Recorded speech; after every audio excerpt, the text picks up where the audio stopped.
Good evening, everyone. James Hicks here. It is Friday night, July 26th. Just got back from day one of WordCamp San Francisco 2013.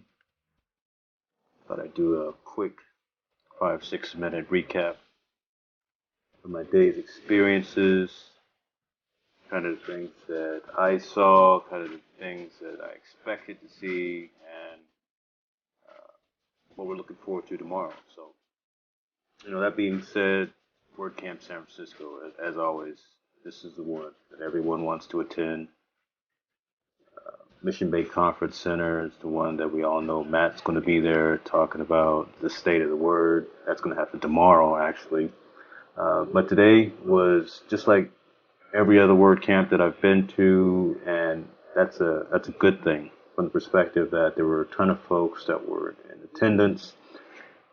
There were enthusiasts, there were designers, there were developers, there were folks who have been in the game for a long time. There were folks who just were firing up their first WordPress blog and just trying to work their way around the admin pages and how to download and how to install plugins and themes. So that mixture of the WordPress community is really what makes these WordCamps such a wonderful experience for not just for us who have been kind of in the game for a little bit, but really for everyone who's in attendance, because it allows everyone to feed off of that energy and really get an understanding of how we can take the overall project to the next level. User acceptance, user compatibility, just ease of use, all of that stuff. How can everyone contribute to the overall community and the overall project? Today, I actually spent most of my time there were two tracks as always, but I spent most of my time in the what they call the users and entrepreneurs track. And first and foremost, I sent out a tweet about 2 sessions in and said how refreshing it was to see so many women on stage doing keynotes and providing the session overviews. We started with Siobhan, then we had Natalie, then we had Stephanie, then we had Karen and Tracy. So it was just an awesome and refreshing sight to actually see some ladies up there breaking it down and talking about everything that how they were contributing to the overall project and how they were starting businesses and running successful businesses around the overall WordPress platform. I'm looking forward to the barbecue tomorrow. We didn't have that today, but that's definitely going to happen tomorrow with the obviously with lunchtime with Matt there doing the state of the word. But it's interesting to step back and see that there's still a lot of question about plugins and themes. Which ones are the best ones? Which ones should be by default included with a core install? I think we've all understood, and we all get it, that the 5-minute install is that. It's easy, it's done. Even most of our hosting providers provide an install that doesn't even take 5 minutes anymore. We can actually install WordPress in less than 2 or 3 minutes. But at the end of the day, after you get your 2013 base theme, or you get whatever theme that you are going to start your site with, what is that core bit of functionality that you should have within and on your site? And those are really some individual type of questions that each site owner and site builder has to answer, I think. You can't really put a blanket statement out there, but even though that you can't put that statement out there, that question came up a number of times in some interactions that I had today, or that I overheard as well.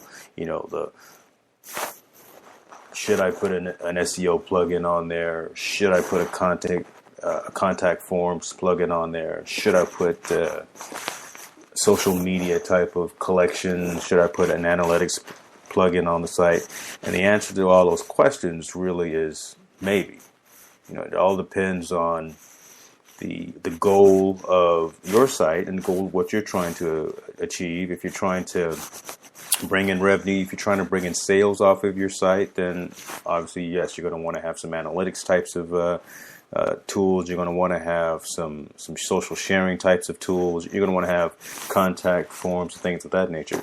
But if you just want a blog to where you're being able to sit down once every other week or so and jot down your innermost thoughts and share them with your friends online, maybe you don't need all of that. So again, it really depends on what your digital strategy is, and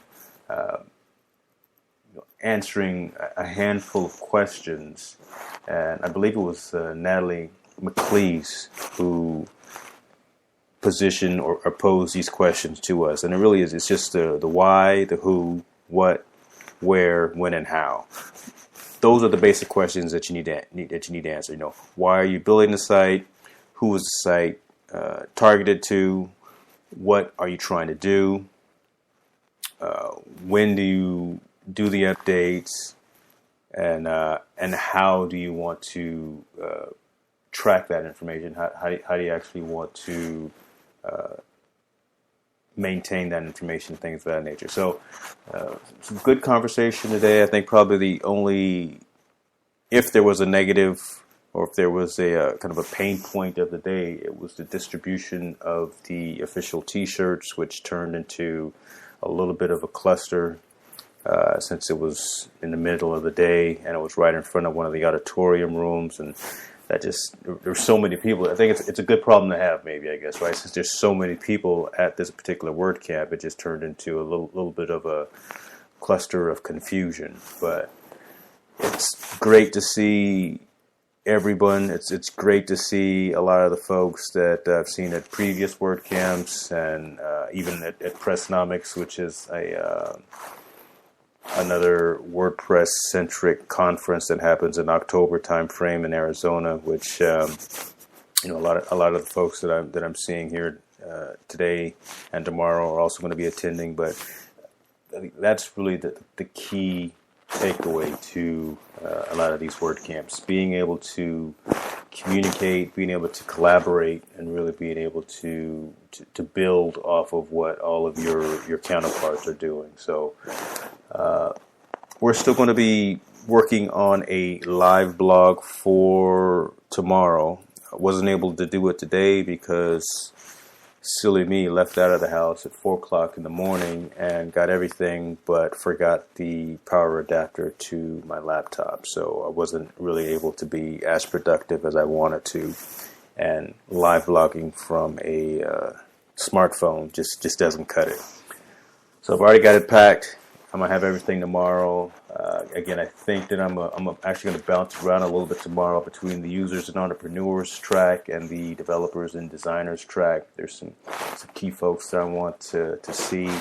And actually, at 3:30 p.m. Pacific time, there is a panel. The panel is called Teaming Up, From Freelance to WordPress Agency. And it'll be Jake Goldman, Shane Pierman, Brad Williams, and Alex King sitting on a panel that's moderated by Matt himself, and we will be live streaming. We've actually got permission from Brad on this to live stream this particular panel on the TechScoop. So if you go to techscoop.net/WordCamp, you will see our dynamically updated splash page for all things WordCamp, and we will actually have that particular panel live stream and embedded right there as well.